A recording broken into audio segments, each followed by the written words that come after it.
É de Vossa Senhoria. Bom dia a todos. Inicio por cumprimentar a presidente dessa comissão, senadora Simone Tebet, em nome da qual gostaria que todos se sentissem cumprimentados, os demais senadores aqui presentes nessa comissão, os colegas aqui da discussão e dessa audiência pública. A minha posição aqui é trazer, em primeiro lugar, digamos, como a percepção do Estado do Espírito Santo sobre essa discussão da reforma do ICMS no âmbito que está posto hoje, né, nessa Casa, na Câmara dos Deputados e no CONFAS, que é o Conselho dos Secretários de Fazenda. Inicio, né, por colocar essa posição, explanar essa posição aqui para os senhores, fazendo algumas considerações que eu acho que são pertinentes para o âmbito federativo, para a discussão propriamente dita da reforma do ICMS, num termo mais geral. Em primeiro lugar, o que respeita ao Espírito Santo, a nossa posição, né, está clara dentro do CONFAS. Nós estamos defendendo a reforma do ICMS, nós estamos apoiando esse processo do Convênio 70 em função da nossa preocupação com a grande instabilidade jurídica que cerca o ICMS. Nós entendemos que o ICMS é o maior imposto do Brasil, é o imposto mais importante que nós temos nesse país, e hoje é um imposto que está sendo seriamente questionado no âmbito do jurídico, tendo em vista os incentivos fiscais que foram concedidos ao longo do tempo à revelia da Lei Complementar 24 de 75, o que tem sido questionado pelo Supremo, sempre lembrando que o Supremo hoje já tem uma súmula vinculante pronta para ser pautada, que é a súmula 69, que extingue definitivamente com esses incentivos, né? Isso traria um prejuízo enorme, em primeiro lugar, para o setor produtivo. O setor produtivo que apostou no Brasil, que investiu no Brasil, que gerou empregos, renda e que, de uma hora para outra, teria uma condição de quebra, né, das condições que lhe foram propostas, seja pelos estados, seja pelas regiões, e isso é algo que o Brasil precisa pensar, é algo que preocupa a nós como nação, né? Mesmo que haja uma modulação, isso é bastante razoável, nós temos que pensar, né, em como trazer uma tranquilidade, uma estabilidade maior para o ICMS, para aqueles que investem à luz do regramento legal e normativo e tributário no Brasil. Então, por isso, o Espírito Santo apoia essa reforma. Mas tem uma condicionante aqui que é muito séria para o nosso Estado. Essa é uma posição usada para um Estado que é o maior perdedor relativo dentro da reforma. É importante que isso seja sabido, conhecido. O Espírito Santo é o estado mais aberto ao exterior do Brasil, né? 50% da sua economia, metade da sua economia está conectada com o comércio exterior. Em particular, nós consumimos apenas 1/3 daquilo que produzimos, ou seja, nós exportamos ou mandamos para outras esferas da federação, outros estados, 2/3 de tudo que nós produzimos. Quando a gente fala, portanto, em fazer uma convergência de alíquotas interestaduais para o destino, que é a proposta da Resolução 1 em discussão nessa Casa, nós estamos falando que o Espírito Santo perderá fortemente, né, as suas receitas tributárias. E isso, de fato, inviabiliza o Estado do Espírito Santo. Então, isso é um dado importante. O Espírito Santo, não há outro parâmetro na federação, né, similar. O segundo estado mais aberto ao exterior é o Amazonas, e o Amazonas tem uma excepcionalidade tanto na resolução, quanto tem a metade do nosso grau de abertura. Então, assim, é um caso à parte e o Espírito Santo precisa ser visto como tal. Esse é um fator. O outro fator é que nós já sofremos perdas recentes por discussões federativas, por mudanças tributárias, e essas mudanças afetaram dramaticamente nossa sociedade. Então, eu falo aqui da reforma da Lei Candir, em 96, o Espírito Santo perdeu aproximadamente 8% das suas receitas, desorganizou as finanças do Estado, desorganizou o Estado como um todo, e isso foi algo bastante prejudicial para a nossa sociedade. Mais recentemente, numa votação também nessa Casa, a Resolução 13, né, do Senado Federal, de 2013, estabeleceu, né, a redução das alíquotas interestaduais na importação. E isso retirou uma receita muito importante dos municípios do Estado do Espírito Santo e desorganizou um setor inteiro que atuava no Estado voltado para o comércio exterior. né? Então, tomadas essas duas condições, não há mais folga, o Espírito Santo já sofreu duas grandes assertivas do ponto de vista da reforma, das mudanças do ICMS e do impacto federativo, e hoje qualquer impacto adicional inviabiliza a existência do Espírito Santo nessa federação. Então, de um lado, nós apoiamos, né, ao Convênio 70, a iniciativa de convalidar os incentivos de reestabelecer uma segurança jurídica para o ICMS. Achamos importantíssimo isso para o Brasil. Isso é uma agenda, né, de melhoria de ambiente de negócios para o Brasil, sem dúvida, mas o Espírito Santo precisa ser visto no contexto da federação que ele cabe, como um ente que mais perde relativamente. Dito isso, o nosso posicionamento é o seguinte: nós não temos condições de aceitar essa reforma ou de apoiá-las se não formos plenamente compensados nas nossas perdas. Compensação plena, segurança da compensação é uma prerrogativa importantíssima para o Espírito Santo. Então, vejamos, né?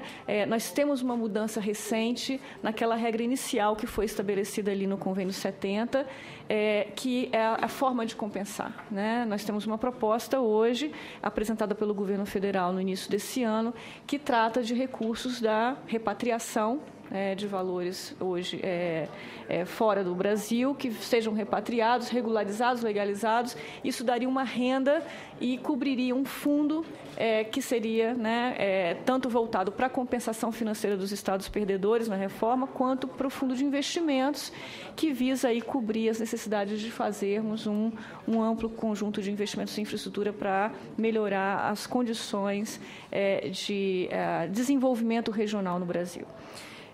Isso nos preocupa porque nós precisamos primeiro ter clareza, né, dessas perdas e dessas compensações. Então, um primeiro fator de insegurança é nós entendermos o que será da repatriação. Isso nos trará segurança a todos os estados. No Espírito Santo não é o único perdedor, embora seja, com certeza, o maior deles. Um segundo fator é o conhecimento das perdas, né? Não é possível a gente reputar a um cálculo, a uma estimativa, né, para que nós possamos engendrar do outro lado a possibilidade de compensação. Esse cálculo é incerto de qualquer forma. A gente não conhece hoje, ex ante, todo o conjunto e escopo de incentivos que é dado entre os estados, né? Isso é dificílimo de conhecer. E, de fato, há uma simetria de informação muito grande e a gente acredita que, de fato, só depois da reforma implementada que a gente vai perceber o que está acontecendo. Então, é importante que, não obstante, né, o tamanho da perda, haja uma possibilidade de compensação. Então, isso traria uma segurança para a decisão desses entes que hoje são responsáveis por equilibrar as finanças dos seus estados num contexto de crise. Aí eu entro no terceiro ponto, né? Nós estamos num contexto de crise no Brasil, uma crise que se revela desafiadora, mais desafiadora a cada dia, né? Nós iniciamos um ano com expectativa de queda do PIB de 0,7%. Hoje, a gente provavelmente vai terminar o ano com uma queda de PIB muito próxima a 3%. Houve uma deterioração muito rápida do ambiente econômico, da confiança, das condicionantes diversas que estabelecem essa condição do Brasil superar uma crise que nós não vemos há décadas, né, no Brasil. Então, obviamente, né, é inegável que nós temos um ambiente de instabilidade, de incertezas, e um passo muito importante nessa reforma. Então, isso é uma condicionante adicional de incerteza, de instabilidade, que pesa sobre quem tem que decidir sobre ela, né? Sejam os congressistas, sejam os secretários de Fazenda no âmbito do CONFAS, sejam os governadores numa interlocução federativa. Então, chamo atenção para isso, para dizer o seguinte, né? Pelas informações mais recentes... Me permite finalizar? Pelas informações mais recentes que nós temos, vindas do Congresso, a medida provisória da repatriação será substituída por uma PEC, uma proposta de emenda constitucional, até para dar uma segurança jurídica também maior a esse instrumento de repatriação.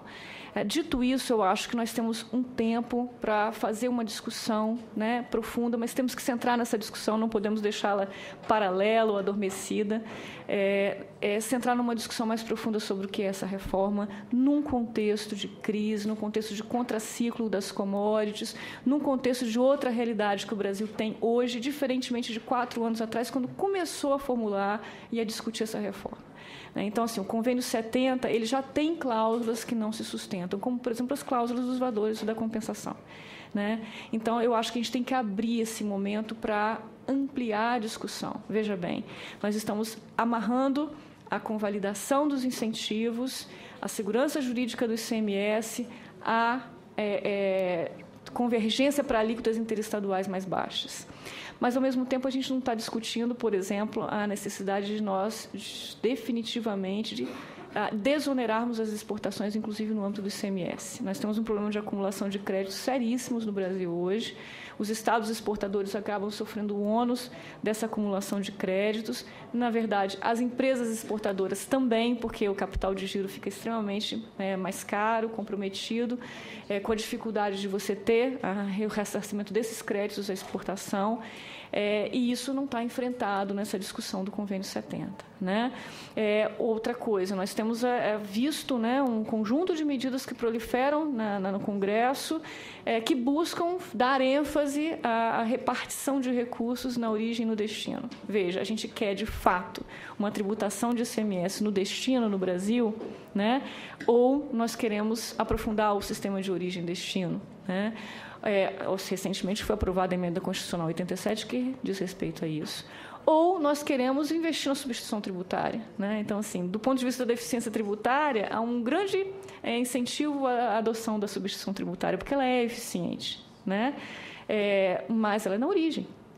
Então, assim, como que nós nos posicionamos nesse contexto, nesse universo? Eu acho que nós precisamos criar um objeto de convergência baseado em coerência do sistema tributário. Como que a gente liga essa reforma do ICMS, que ela é parcial, a uma reforma mais ampla do ICMS e a uma reforma mais ampla tributária? Não que a gente tenha que parar tudo e fazer logo a reforma tributária nesse contexto aí de uma agenda muito assodada, pela crise econômica, assoberbada com diversas medidas que se tornam mais emergentes, mas que nós temos que, pelo menos, ter um horizonte. A gente não pode andar contra, a gente não pode andar no caminho contrário de uma reforma tributária que fique de pé no Brasil. O que é essa reforma tributária? E nós temos uma federação, por fim. O que eu estou falando? Nós estamos apostando nos fundos de desenvolvimento regional, como medida compensatória à retirada dos incentivos como instrumento dos estados atraírem investimentos e fazerem seu desenvolvimento regional. De fato, esse instrumento foi levado a um nível que se esgotou. Todo mundo começou a dar de uma forma desregulada, de uma forma pouco transparente, e isso prejudica a própria qualidade do ambiente de negócios. Então, esgotou esse instrumento como uma forma desregulada de atração de negócios. Então, nós precisamos avançar nisso. Agora, os fundos de desenvolvimento regional, os fundos de investimento em infraestrutura, eles serão os melhores instrumentos, eles serão suficientes para que nós consigamos competir pelas nossas vantagens comparativas. Vejam bem, senhores, o que é a nossa vantagem comparativa? Nossa vantagem comparativa é a gente poder disputar no mercado aquilo que melhor nós temos nos nossos estados. Boa parte dela nós não governamos. Boa parte dela depende de uma regulação centralizada, boa parte dela depende de ações do governo federal, boa parte dela depende do orçamento do governo federal, ou seja, não basta o Fundo de Desenvolvimento Regional. Nós temos que associar a isso uma reforma, ou pelo menos o avanço numa reforma do Estado, onde a gente tenha descentralização suficiente para que os estados possam governar suas vantagens comparativas e, em função delas e por elas, disputar os melhores investimentos que ele tem para esse Brasil. Para terminar, eu agradeço aqui a oportunidade de participar e digo que acredito piamente que nós temos que associar ambiente de negócios, segurança jurídica, atratividade com a capacidade dos estados a disputarem melhor as suas vantagens comparativas e, sim, uma discussão aberta, mais aberta no CONFAS, que, afinal de contas, nós tivemos aí uma renovação de 50% nesse colegiado, e acho que há espaço e há tempo para que nós façamos aí uma discussão amplificada. Muito obrigada. Nós que agradecemos a senhora Ana Paula, dizer que As informações que trouxe do seu Estado do Espírito Santo foram importantes para o engrandecimento dessa audiência pública. Saber que o Estado de Santa Catarina também se preocupa com esta questão, porque é um Estado, acima de tudo, exportador, como muitos estados do interior desse país, que são exportadores de commodities. Essa questão de CMS agora, né, do sistema ser para o destino, é algo que preocupa vários estados, não somente o Estado do Espírito Santo.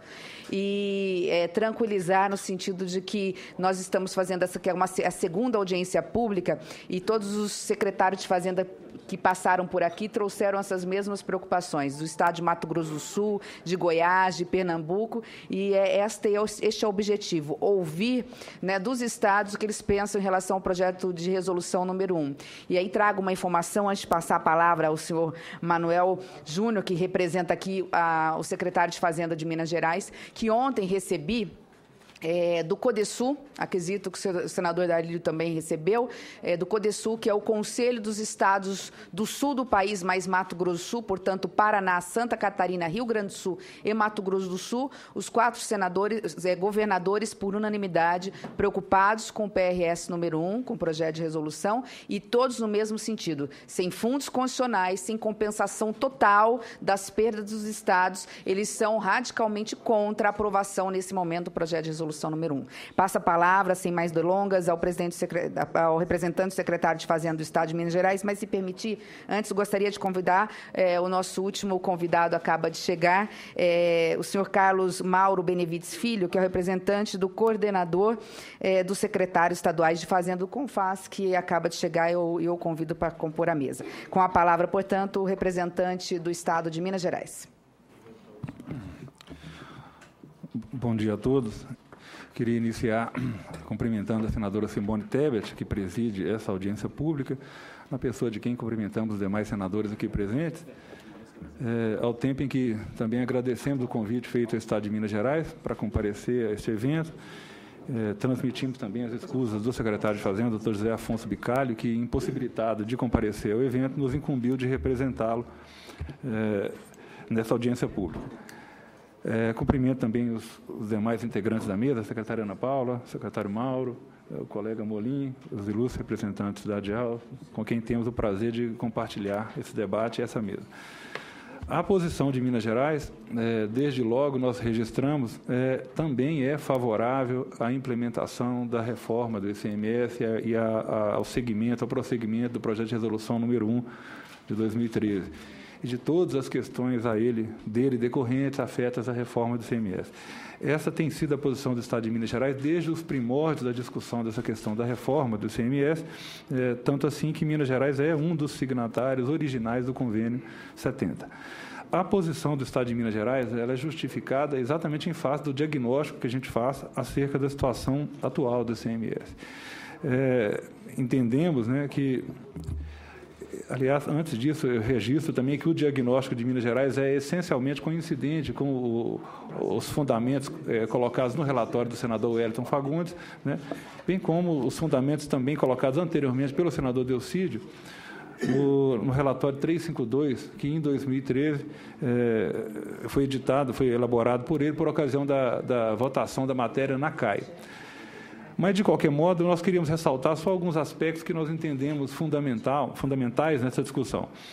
Em primeiro lugar, do nosso ponto de vista, o desafio que se coloca para todos nós aqui diz respeito ao futuro do ICMS, ao futuro das finanças públicas estaduais e até a própria capacidade de atendimento pelos estados das crescentes demandas sociais por serviço público de qualidade e cobertura suficientes ao atendimento da nossa população. E, assim sendo, nós queremos, com isso, ressaltar que, do nosso ponto de vista, nós temos que essa discussão não pode cingir-se exclusivamente à avaliação dos efeitos dessa disputa federativa no passado.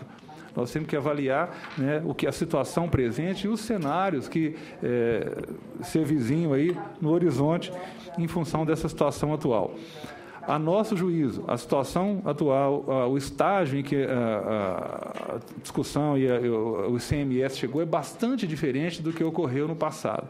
E a diferença fundamental reside em um aspecto que a secretária Ana Paula já tangenciou na sua fala, que é a questão da generalização da concessão desses benefícios fiscais, né, ou dessa política de incentivo através da concessão de benefícios fiscais, né. Se, a princípio, é restrita a um ou alguns estados, o fato é que, nos últimos anos, essa política se generalizou.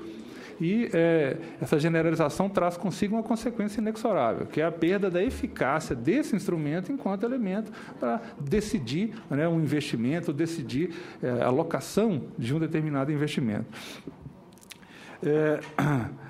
Naturalmente, né, desde logo a gente registra, né, que ninguém pode ser contra a desconcentração do investimento, a desconcentração do desenvolvimento industrial, né, por um motivo muito simples: qualquer que seja o rincão do país, né, onde tiver um brasileiro, ele tem todo o direito, né, a ter a possibilidade de emprego e de receber serviços públicos de qualidade, como recebe em outras regiões do país. Então, desde logo a gente faz esse registro, né. Minas Gerais não se opõe, entendemos que, aliás, esse é até o objetivo fundamental da República, está expressamente consignado no artigo 3º da Constituição, e assim deve ser feito. Outra observação, também acho que é relevante pontuar, a nossa oposição em relação à situação atual diz respeito à concessão dos benefícios, tal como tem sido feito ultimamente, né? Nunca é demais lembrar que, no pós-reforma, não há qualquer proibição à concessão de benefícios fiscais em matéria de ICMS, desde que seja feito pelo rito constitucional, né, não pode ser feito à margem do CONFAS, né, deve ser feito, em outras palavras, observando as regras constitucionais, o que, aliás, é o normal no Estado de Direito. Né? A observância da Constituição é o que é a regra, é o que se espera num Estado de Direito. Muito bem. Essa questão da repercussão, né, do cenário atual em relação às finanças estaduais, eu creio que não há muita diferença, né? O cenário é praticamente o mesmo, se não na totalidade, na quase totalidade dos estados, né? Um cenário de deterioração fiscal, de dificuldades orçamentárias, né? Evidentemente, não queremos aqui, de modo simplista, atribuir exclusivamente ao ICMS as dificuldades orçamentárias experimentadas atualmente pelos estados.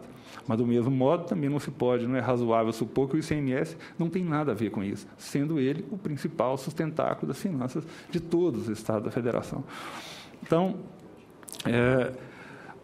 a questão vista sob o ponto de vista das finanças estaduais, a gente está fazendo, claro, um resumo muito sintético, até pela restrição de tempo, mas colocamos também que, no nosso entendimento, a questão deve ser avaliada não só sob a ótica das finanças estaduais, também sob a ótica da sua repercussão na economia, sob a ótica dos próprios contribuintes, né, que se vêem em meio a esse processo de disputa federativa, né?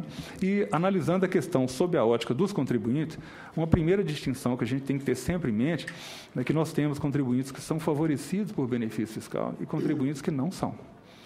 Não raro disputando o mesmo mercado, o que nos coloca de frente a uma situação de questionar a neutralidade, a equidade de uma política que distingue, né, uns, né, com favor fiscal, enquanto nem todos podem dispor desse favor fiscal. Agora, mesmo em relação aos contribuintes que são favorecidos pelos benefícios fiscais, o fato é que nós temos, nesse universo dos favorecidos, alguns que já foram autuados por outros estados em resposta, em uma contramedida em relação ao benefício anteriormente concedido, e aqueles que ainda não foram, né? Quer dizer, num certo sentido, alguns já experimentaram, já anteciparam o efeito de uma possível e futura súmula vinculante, né, que está na ordem do dia do Supremo Tribunal Federal, e, evidentemente, essa, a nosso ver, não é a melhor saída, né? Não é uma saída desejável, exatamente em função do trauma e dos danos que isso acarreta para o empresário, em última instância, para a própria economia, né? Em todo caso, o que se tem é uma judicialização crescente do ICMS e um ambiente de insegurança jurídica que, tal como a secretária Ana Paula colocou, em nada favorece o ambiente de negócios, né? Esses problemas todos, né, eu já vou concluir, esses problemas todos resultam, em uma única palavra, nós estamos falando aqui de descompetitividade, de dificuldades, né, nesse ambiente de negócio, em face de um mercado que é cada vez mais composto por escalas ou cadeias de produção globais, né? Um mercado que é disputado, né, com contribuintes em outros países que estão sujeitos a um sistema tributário mais racional. E eu não me refiro só ao mercado externo. A economia é aberta e a disputa se dá, inclusive, no mercado interno, né? E em desfavor da empresa nacional que se vê em meio a essa verdadeira guerra ou esse embate, né, que é o que a gente percebe hoje em matéria de CMS e da insegurança jurídica que dele resulta. Entendemos, já à guisa de conclusão, entendemos que a medida que ora em discussão ela tem uma série de méritos, né? Destacamos, em primeiro lugar, o gradualismo. Né? Não se está propondo uma mudança drástica, propõe-se uma redução gradual dessas alíquotas interestaduais, levando a tributação por destino. E aqui nunca é demais lembrar que a vocação do ICMS é essa. O ICMS não é, por natureza, um tributo interestadual sobre a produção. E há de ser sempre, como, né, é no mundo inteiro, em mais de 160 países que adotam tributação sobre o consumo nos moldes do ICMS, uma tributação estadual sobre o consumo e não interestadual sobre a produção, né?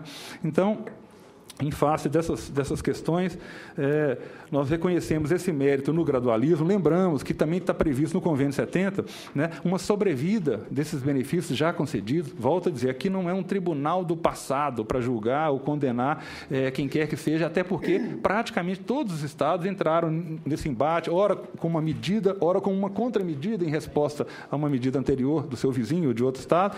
O fato é que está previsto no Convênio 70, né? O projeto de resolução relatado pelo senador Wellington prevê essa redução gradual das alíquotas e o Convênio 70 prevê uma sobrevida que pode chegar até 15 anos, exatamente para poder fazer essa acomodação durante a fase de transição para um tributo de melhor qualidade, né? Há o mérito, portanto, do gradualismo, mas também há uma notícia boa, né? Nem tudo é gradual nesse processo. E há benefício que se apropria de imediato, né? Na medida que se conseguir chegar a esse acordo, a superação do cenário de insegurança jurídica é um benefício que se apropria desde já. Não obstante o processo de redução das alíquotas seja gradual, essa vantagem se coloca desde logo, né? E o corolário do fim desse ambiente de guerra fiscal é exatamente o destravamento desse investimento, a retomada dos planos de investimento das companhias, que nesse momento, segundo diversos depoimentos que nos chegam pelo empresariado, estão em stand-by, exatamente aguardando o clareamento desse cenário. Eu concluo, senhora presidente, deixando consignado também que Minas Gerais é solidário, né? Entende que esse processo, tal como foi colocado pela secretária Ana Paula, há de ser feito com todo cuidado, principalmente em relação aos estados que experimentam perdas nesse processo de transição, né? É natural, é desejável que essas perdas sejam, né, que os estados disponham de garantias em relação à compensação dessas perdas durante o processo de transição, né? Minas Gerais também entende que é fundamental a definição de uma política nacional de desenvolvimento regional com base, com ênfase nos aportes em infraestrutura, porque esse, sim, a nosso ver, é o mecanismo seguro para promover essa desconcentração de modo permanente, de modo sustentável, a desconcentração do desenvolvimento e dos investimentos. Por fim, lembramos que essa é uma agenda que tem que ser resolvida em conjunto. Não dá, aqui uma andorinha não faz verão, nenhum estado isoladamente vai conseguir superar esse cenário, né? Nós temos que sentar à mesa, como fazemos aqui, e aqui vai, mais uma vez, louvamos a iniciativa dessa casa em promover mais um debate acerca desse tema, porque é uma solução que requer, que necessariamente terá que ocorrer em conjunto, né? Esse consenso é perfeitamente possível, né? Não custa lembrar, na União Europeia nós temos hoje 28 países, 28 soberanias diferentes, que conversam entre si, que sentam à mesa, conversando em 21 idiomas diferentes, né? Tem 3 alfabetos diferentes, e eles se entenderam, né? Acreditamos que, em face desse exemplo, né, nós também temos condição de nos entender e chegar a esse consenso. Queria agradecer mais uma vez, senadora Simone, a oportunidade e me coloco à disposição para o debate. Nós é que agradecemos ao senhor Manuel Moura Júnior, representante da Secretaria de Fazenda do Estado